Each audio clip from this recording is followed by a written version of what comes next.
संगर खान मुशायर है वाकई तेरा, लेकिन मैं वो तेरे रोज से पर जोड़ सुनाईदा पिया कि तेरे हाय ते बेलिया तया दे हाय हिन कौल अपने बिलसाए नहीं जियो जाए माहौल चा लालच देसी तेरे कदमा चू हलसाए नहीं और तेरी चाह के कसम एहसान मैं आना इको तू बेली हाथ चाहे नहीं कोई होर हवा चुटदा आवे तेरी जुत्ती वर्गा जनसाए नहीं कोई होर हवा उड़दा आवे तेरी जुत्ती वर्गा जनसाए नहीं। और एक थोड़ा मैं दिल नजर कर रहा कि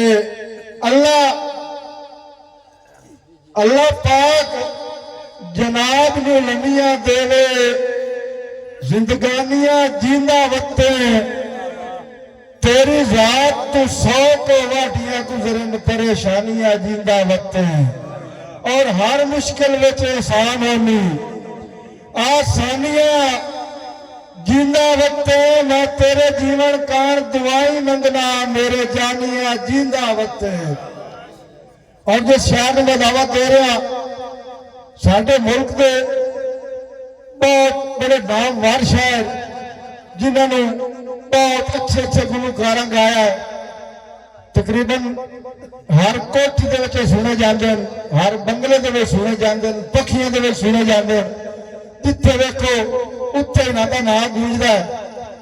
मेरा मान तरान मेरी धरती का मान तरान थोड़ी ताड़ियों की गूंज तशरीफ लिया रहे जनाब मलिक सखावत अब्बास कौर है। सखावत अब्बास कौर है।